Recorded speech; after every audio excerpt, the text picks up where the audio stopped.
Saibhai, starting with you, both teams have won the 2 games, so 2 wins out of 2 games sets up this contest very nicely. It certainly does, because both teams, you don't want to get into a tournament having lost the first couple of games, or even having lost one of the first 2 games, because that dents your confidence. But the way Pakistan recovered the other day against Sri Lanka, chasing 340, will certainly have boosted their confidence up. And India, of course, have been playing outstanding cricket, both batting, bowling, and the fielding as well.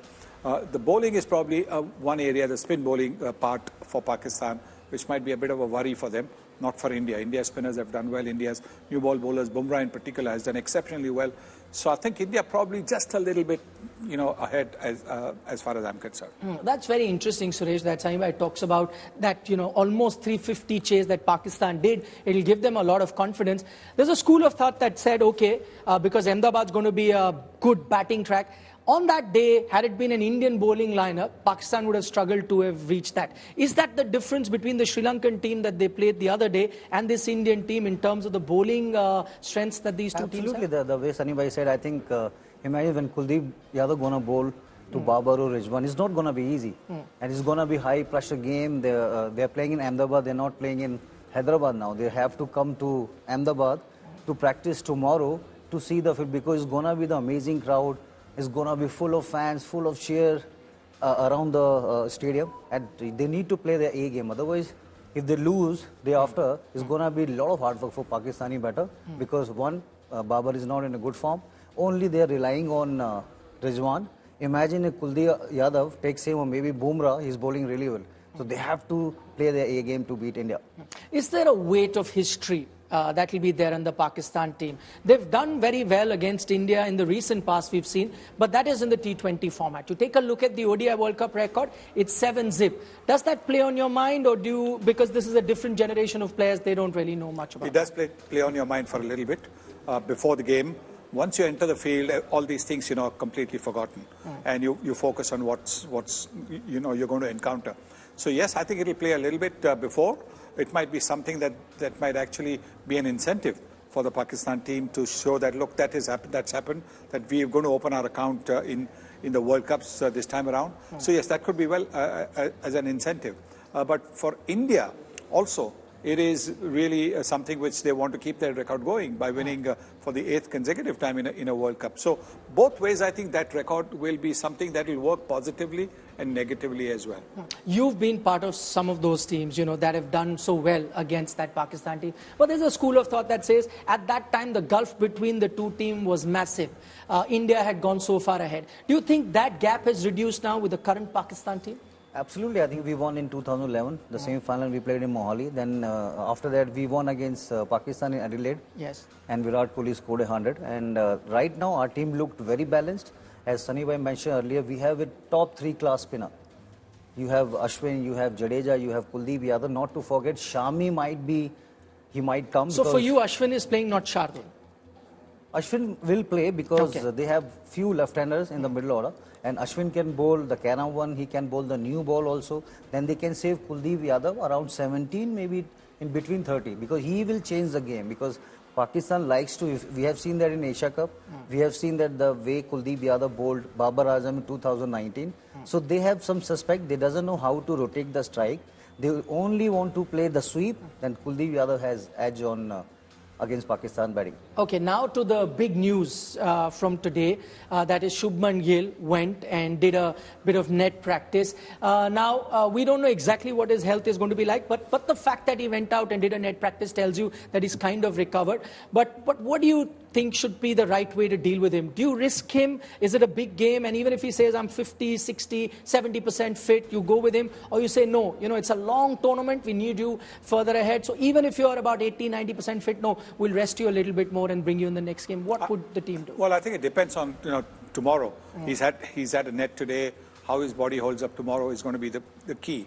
That is probably going to be the answer to your question, because he will himself know whether he's fit.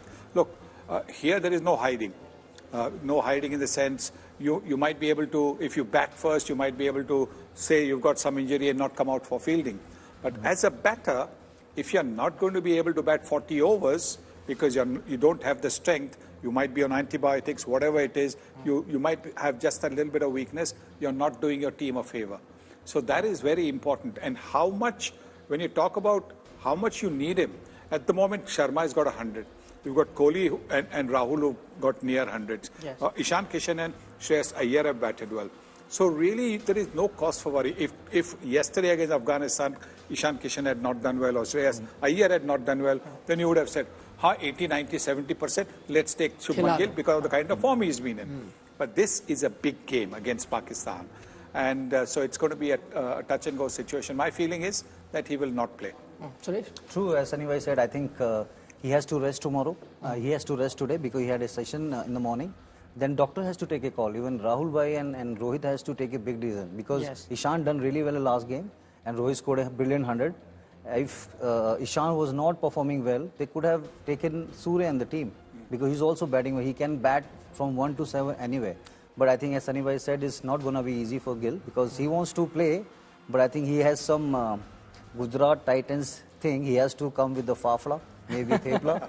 Can bring him a lot of energy, but he has to probably take 1 more week, I guess. All right, it might still take time. So good signs, yes, that he started practicing, but it still might take some time before you see him, really play for India. You wouldn't want to risk him and, hurry him into the field because then you could have even worse consequences after that. But for the moment, the Indian team is rejoicing in the victory versus Afghanistan. And I want to draw your attention to 2 big records that came about in that game, both pertaining to Rohit Sharma. One, that he's got the most hundreds in World Cups, and the other about his sixes. We'll take a look at those records and look at them carefully. And this one, I'm looking at it in terms of most hundreds in World Cup. 7 years, Tendulkar is gone past, Sangakkara is gone past, Ponting is gone past. But I think the one column that you really need to look at carefully is the innings column. 19 innings is all he's played, got 700s in World Cups. Look at the others with 44, 35, as well as if you take a look at that list, you've got 42. I agree the game has changed, the rules have changed, yet if you take a look at that record, it does read and then sound incredible. The other one, the other record that he got on the day is that of most sixes. He went past Chris Gale.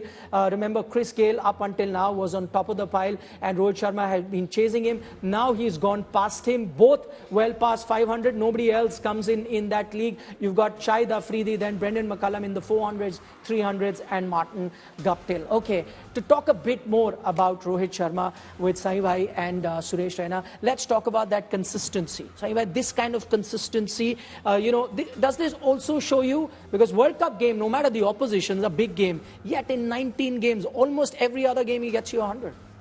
Well, I mean, every 2.5 games he gets you 100. So 700s in 19 innings just tells you every 2.5 games. And if he wasn't the kind of person who looks to get on with the game and looks to keep the scoring momentum going, then he would have probably had another 300s because he's got to 70, 80, and in looking to do that, he's got out. So it's a tremendous performance.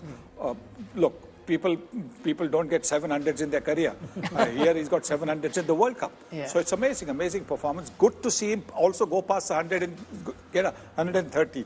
It was important for him also to understand that he can stay the distance and score that many runs and play a longish one-day innings.